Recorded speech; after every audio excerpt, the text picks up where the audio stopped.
Okay, good morning. This is my presentation about augmented leadership.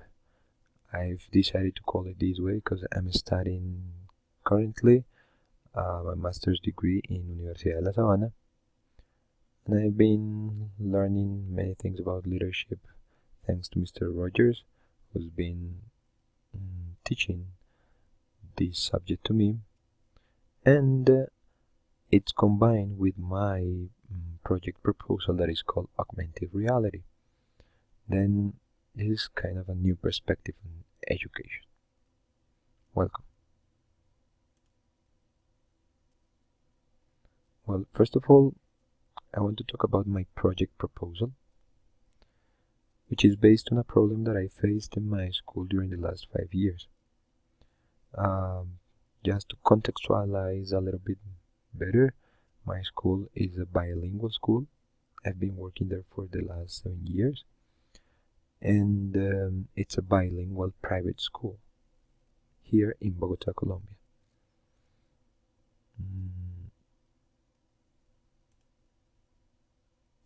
Every 2 months, students must take an English exam divided in 4 parts: listening, speaking, reading, and writing, which is aligned with the international format from Common European Framework. I've been analyzing these results of my 400 students in primary school specifically, and those results show that reading comprehension has the lowest score in all, which means that students are having troubles when reading short tests in English. As I had detected this problem in my school, and I also have heard my colleagues from other subjects, science, Spanish, math, stating the same problem, I wanted to carry on a research on this topic and make something to help our students to get better results on this scale.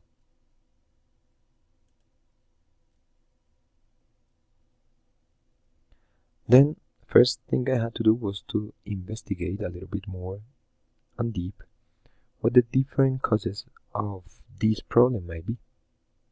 Most of authors agree on some important reading skill components that I'm establishing here, which is lack of vocabulary as one of the main causes to struggle in reading comprehension, cultural knowledge, metacognition, and the lack of reading strategies to be able to understand and comprehend a text in a second language, or a foreign language in this case.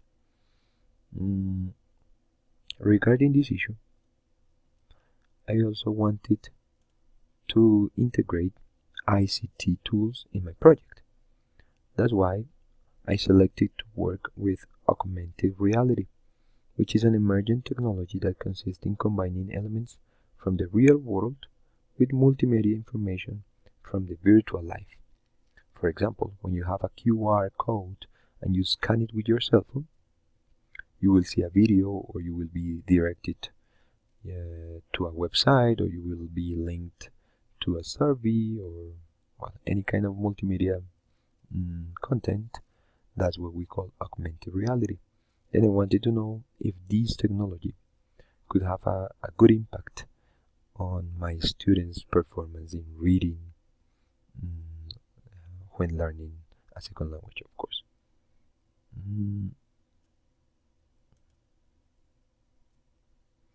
Then my question was, can augmented reality help students with difficulties in reading comprehension skill? For this purpose, the use of mobile devices are totally necessary. Then I also had to research on M-learning and its implications in education, of course. Then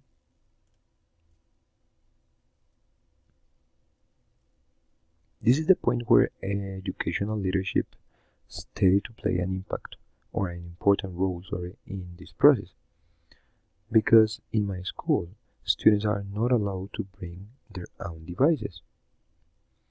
And in here, I want to make emphasis on an example that Mr.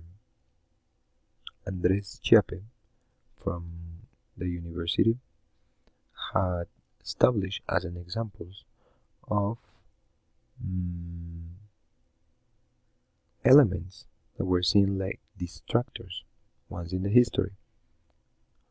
In here I have a pen which some years ago was forbidden in the classrooms because most of the teachers considered that this kind of instrument was not appropriate for kids, that they didn't know how to use it in the classroom.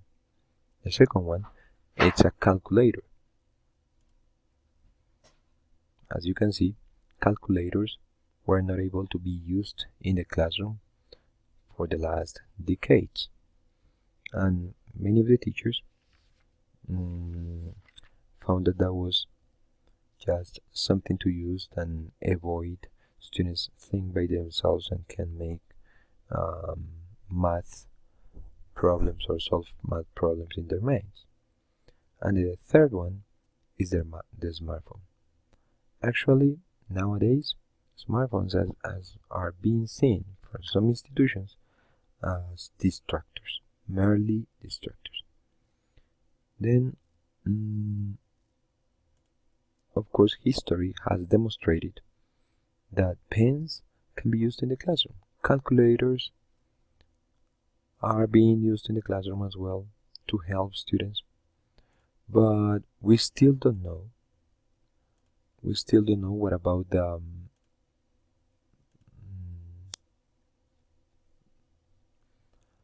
now.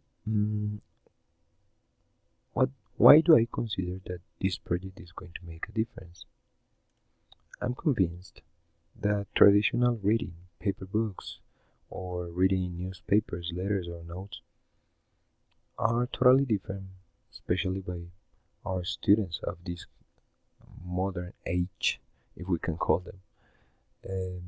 Of course, they have to learn how to read in these kind of processes, but now I'm learning it's expressing that students can also be digital readers. They can make, if they use their devices, they can interconnect their tasks or different stories. They can use online dictionaries. They can have another space to practice, and they will build more autonomy. That's why bringing their own devices to the classroom is going to be very important for our students, because I've seen actually in the evaluation process better results. This is going to bring also a positive impact in Prueba Saber, and teachers are going to be forced, into quotations, to use new methodologies. And of course, something that I've evidenced by myself doing this project is that students are much more motivated.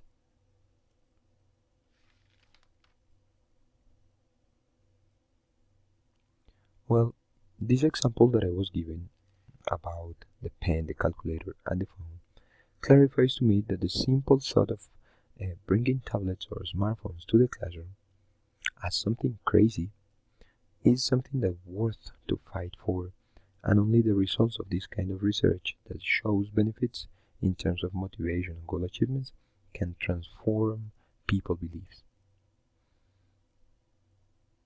Then, this is where I consider leadership is very important when you are carrying on a project with these kind of characteristics, when the community or the school policies or the institution leaders or managers don't want to go for these kind of projects because they see probably many situations that can be handled by the teachers, like for example if a student loses a device, or if a student uses the internet not properly, if they just surf in the net for looking for something that is not appropriate for children. In my case, that I'm working with primary kids, then that's why I consider being a leader would have a great influence not only on my students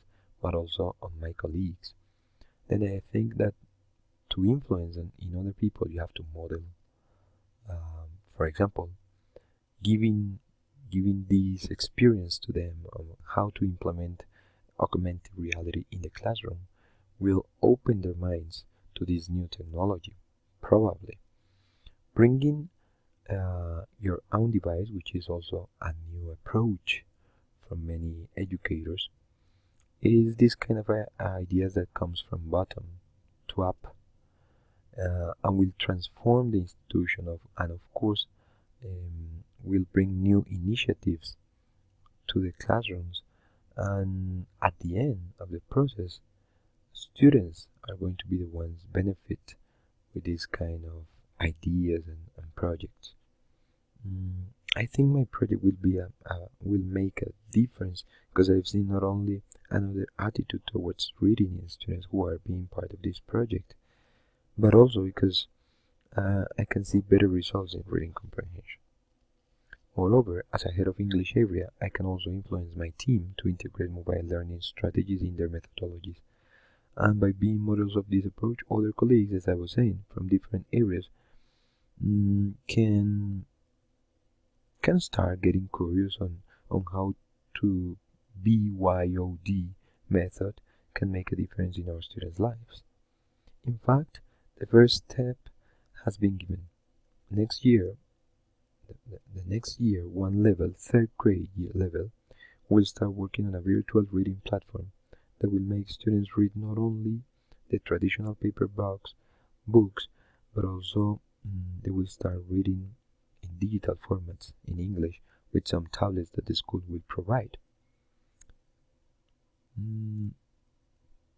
This story I'm telling you about the future or the near future of my school is demonstrating that the school wants to move away, to evolve, to start this transformation, because also there are policies against BYOD ideas. The institution support teacher suggestions like this in order to help students to be more competitive in a digital community. Then when these ideas comes from the bottom, are supported by the principals.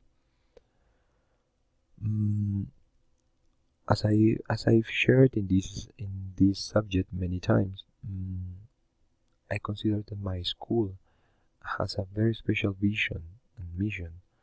Although sometimes they think like administratively,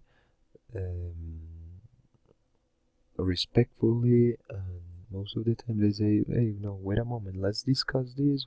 We don't do it in a rush. What do you want? What's your objective by asking these kind of tablets, for example?